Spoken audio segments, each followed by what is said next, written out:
যেহেতু আপনি এত টাকা বিক্রি করছেন, আপনার তো অনেক ফলন হয়েছে। হ্যাঁ, ফলন হয়েছে। এই ফলনটা আপনি কেমনে কি করছেন? ফলনটা মানে কি করার কারণে আপনি ফলনটা? আরে আপনার তো দেখা যায় এখানে ইয়া আছে, ঘাস কাটার মেশিন আছে। আর তো দেখি বাইরের ঘাস কাটার মেশিনটা। আসসালামু আলাইকুম রহমতুল্লাহ। সম্মানিত দর্শক বন্ধুগণ, আজকে আমরা চলে আসছি নরসিংদী উপজেলার মনোহরদী থানার লেবুতলা ইউনিয়নের হাজিকা গ্রামে মোহাম্মদ মজিবুর সরকার ভাইয়ের জমিতে। আজকে আমরা জমিতে আসছি, উনি এখানে লাউ জমি করছে, ভাইয়ের গরুর খামার আছে, পাশাপাশি উনি কৃষি কাজ করে। আজকে আমরা ওনার জীবনধারা নিয়েই আজকের এই প্রতিবেদনটি তৈরি করতেছি। সকলকে অনুরোধ থাকলো আমাদের পুরো ভিডিওটা আপনারা দেখবেন। আপনারা যদি পুরো ভিডিওটা দেখেন তাহলে একজন কৃষকের জীবনধারা সম্পর্কে জানতে পারবেন, একজন কৃষক তার জীবন কেমনে অতিবাহিত করেন, বিষয়টা আপনারা জানতে পারবেন। চলেন আমরা ভাইয়ের সাথে কথা বলি। ভাই জমিতে কাজ করতেছে। আসসালামু আলাইকুম ভাই। ওয়ালাইকুম আসসালাম ওয়া রাহমাতুল্লাহি ওয়া বারাকাতুহু। ভাই ভালো আছে? আলহামদুলিল্লাহ, আপনি ভালো আছেন? আলহামদুলিল্লাহ। ভাই, আপনি কি লাগাইছেন? আমি লাউ লাগাইছি, পাশাপাশি সিরিঙ্গা, তিতাকলা, লম্বা বাগুন আছে নিচে। কি জমিতে আপনি লাউ লাগাইছেন, চিচিঙ্গা লাগাইছেন, তিতাকলা, করলা লাগাইছেন, এরপরে বেগুনও আছে বেগুন নিচে? আছে, লম্বা বেগুন আছে। আচ্ছা আচ্ছা। এই আপনি লাউ এর মধ্যে মোটামুটি শেষের দিকে? হ্যাঁ, শেষ দিকে, আচ্ছা, শেষ পর্যায়ে প্রায় 80%। মানে 80% শেষ হয়ে গেছে, 80% শেষ হয়ে গেছে। 20% এর মতো বাকি আছে। 80% শেষ। আচ্ছা, আপনি এই যে লাউটা লাগাইছেন, কি জাতের লাউ লাগাইছিলেন? এটা পাতা সিট। পাতা সিড। হ্যাঁ, পাতা সিট। পাতা সিডের লাউয়ের নামটা কি? কলসি? কলসি। পাতা সিডের কলসি লাউটা পাতা সিটের লাগাইছিলেন? কলসি লাউটা। খুব আচ্ছা, ভালো আপনি জাত। এটা আপনার ফলন কেমন হয়েছে? ফলন আলহামদুলিল্লাহ খুব ভালো, খুব সুন্দর ফলন হয়েছে। আমি লাভবান। আপনি এই লাউ করে লাভবান? লাউ করে অনেক লাভবান, আচ্ছা, আলহামদুলিল্লাহ। অন্য ফসল থেকে অনেক লাভবান। আচ্ছা, মানে অন্য অন্য যে ফসলগুলি আছে এই ফসলগুলির সাথে আপনি লাউ করে অনেক লাভবান হয়েছে। লাভবান হয়েছে। আপনি কেমন টাকা বিক্রি হয়েছে এই জমি থেকে? 30 থেকে 36 হাজার টাকা হবে। 35 থেকে 36,000 টাকা লাউ বিক্রি করছেন? কালকা আমি হিসাব করছি 35,000। 35,000 টাকা। কালকা বিকালে বিক্রি করছি, আজকে বিক্রি করছি আবার গতকালকে 36,000। আপনি হিসাব করছেন 35,000। 35,000 টাকা বিক্রি হয়েছে হ্যাঁ, অলরেডি। এবং আজকেও কি লাউ বিক্রি হয়েছে সকালে? আজকেও সকালে 25টা লাউ কাটছি, কালকা কাটছি 24টা। তাহলে মোটামুটি 36,000 টাকার মতো আপনার বিক্রি হয়েছে। এখানে হ্যাঁ। কয় শতাংশ জমি লাগাইছিলেন? এখানে 7 শতাংশ।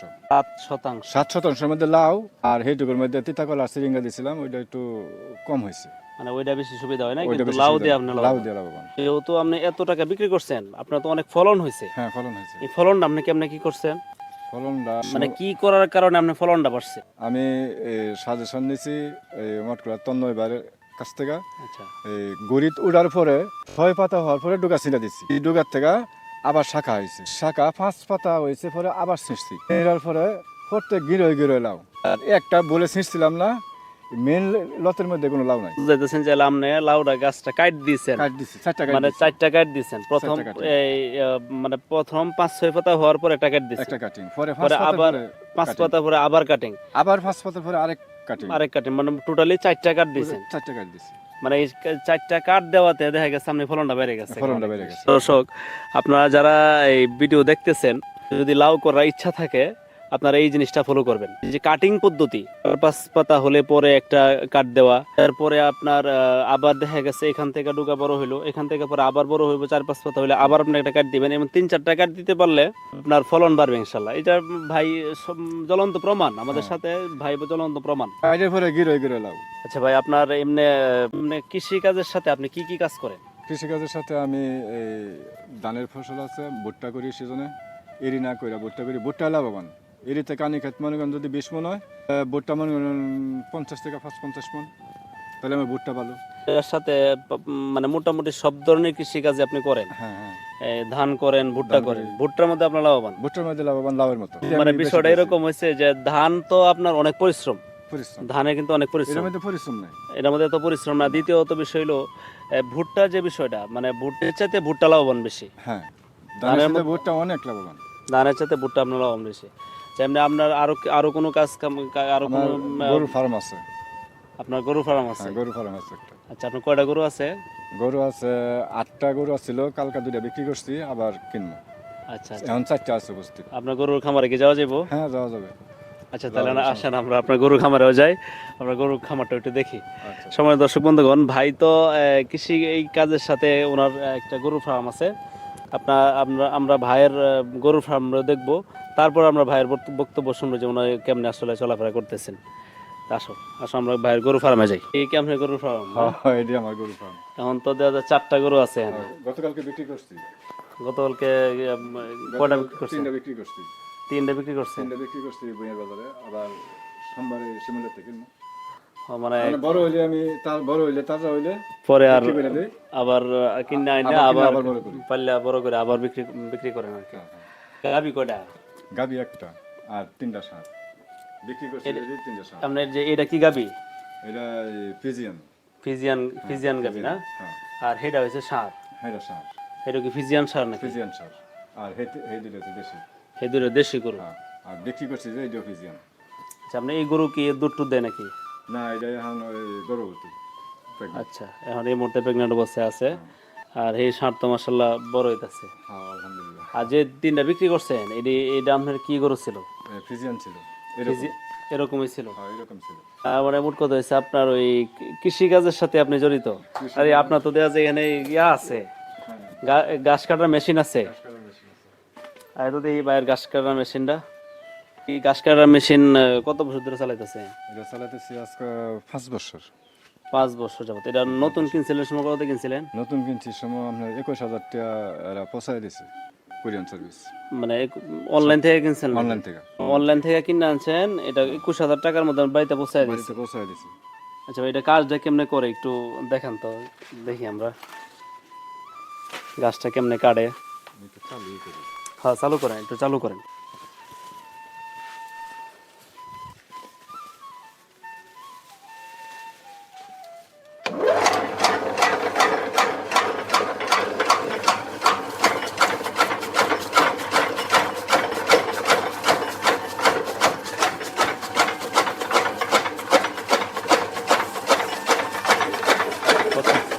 কত সহজে কাটে যাচ্ছে গা। দেখে ভালো লাগছে। আপনি এটা কয় ইঞ্চি কাটে? 1 ইঞ্চি। 1 ইঞ্চি কাটে না? 1 ইঞ্চি কাটে। 1 ইঞ্চি কাটে আমার সুবিধা বেশি।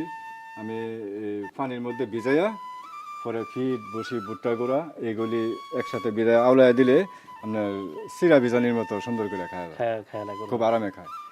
এখন যদি ভিজা না দেয়, শুক না দেয়, তাহলে গরুর শক্তি লাগে বেশি। হ্যাঁ হ্যাঁ হ্যাঁ, মানে শক্তি ক্ষয়। ছোট ছোট যদি থাকে তাহলে তার খাইতে সুবিধা হয়। আর ভিজায় দিলে নরম হয়, নরমটা তার খাইতে শক্তি কম লাগে। ঠিক এই জন্য একটু মোটা তাজা একটু তাড়াতাড়ি হয়। মাশাআল্লাহ, দেখলাম অনেক সুন্দর চলতেছে কৃষি কাজের সাথে সাথে এগুলি করেন আপনার। তাইলে মোট কথা একটাই, যে গরুর ফার্ম আছে আপনার, পাশাপাশি জমিতে যে শাকসবজি এগুলিও করেন, ধান ভুট্টা এগুলিও করেন। আচ্ছা, খুব মানে কুচাষা বলে, আবার অনেক এলাকায় বলে বাজি গৃহস্থী। এক এক এলাকায় এক এক ভাষা আর কি। আচ্ছা, ঠিক আছে, আলহামদুলিল্লাহ আপনার সবকিছু দেখে তো ভালো লাগছে। এখন আপনাদের কাছ থেকে কিছু উপদেশ আমরা জানতে চাই, যে কৃষি নিয়ে যদি আপনি কিছু বলেন, জীবনধারা সম্পর্কে যদি কিছু একটা বলেন নেন। জি, আলহামদুলিল্লাহ। কৃষক, বাংলাদেশের মধ্যে কৃষক না থাকলে মানুষ চলতে পারতো না। কৃষক উৎপাদন করে দেয়, সবাই খায়, আমিও খাই, সবাই খায়। কারণ কৃষক তো, কৃষিকাজ তো সবাই পারে না, কৃষিকাজ সবাই পারে না। সবাই পারে না, কিছু কিছু লোকে পারে, বুঝতে হয়। কিন্তু এই যে বিষয়টা দেখা গেছে যে আপনি বলতেছেন যে কৃষক ছাড়া আমাদের দেশ চলে না, হ্যাঁ, কিন্তু এই কৃষকই কিন্তু সর্বদিক দিয়ে অবহেলিত। অবহেলিত, সর্বদিক দিয়ে অবহেলিত। কৃষকের সর্বদিক দিয়ে অবহেলিত। সরকার যদি এই নিয়ে একটু নজর দিত কৃষকের প্রতি, মানে কৃষকের দিকে আমাদের একটাই আবেদন, যে সরকার যেন আমাদের কৃষকের দিকে একটু দেখে। কৃষক যাতে তার কৃষি কাজ নিয়ে, তার ফ্যামিলি নিয়ে সুন্দরভাবে চলাফেরা করতে পারে, কৃষককে চলতে যাতে তার সুবিধা হয়, সরকার যেন এই দিকটা দেখে। সরকার যেন এই দিকটা একটু দেখলে কৃষক আরো উন্নত হইতে পারত। কৃষক যদি উন্নত হয়, বাংলাদেশ উন্নত, দেশ উন্নত। ঠিক আছে ধন্যবাদ ভাই, ধন্যবাদ আপনারে, যে আপনি সময় দিচ্ছেন, এত ব্যস্ততার মধ্যে সময় দিচ্ছেন, এর জন্য ধন্যবাদ। আচ্ছা, ঠিক আছে। সময় দর্শক বন্ধুগণ, আপনারা দেখলেন যে ভাই কি কাজ করে। একজন কৃষক মানুষ উনি কিন্তু মাঠে কাজ করে, প্লাস উনি গরু পালন করে, এভাবেই ওনার জিন্দেগি চলতেছে। এই জন্যই মূলত আমাদের এই দেশটা কিন্তু এখনো 70% মানুষ কৃষিকাজের সাথে জড়িত। আপনারা যারা কৃষিকাজ করেন তো আলহামদুলিল্লাহ ভালো, যারা কৃষিকাজ করেন না, আপনাদের প্রতি অনুরোধ থাকলো কৃষিকাজ করবেন। কৃষিকাজ করলে আমাদের এই মানুষগুলি, যারা কৃষক, তারা কেমনে জীবনযাপন করতেছে আপনারা জানতে পারবেন। সবাইকে ধন্যবাদ। যে যারা এতক্ষণ সময় নিয়ে আমাদের ভিডিওটা দেখছেন, সকলের প্রতি অনুরোধ থাকলো আমাদের চ্যানেলটাকে সাবস্ক্রাইব করবেন এবং ফেসবুক থেকে দেখে থাকলে ফলো দিয়ে রাখবেন। সে বলে আজকের মতো শেষ করছি। আসসালামু আলাইকুম।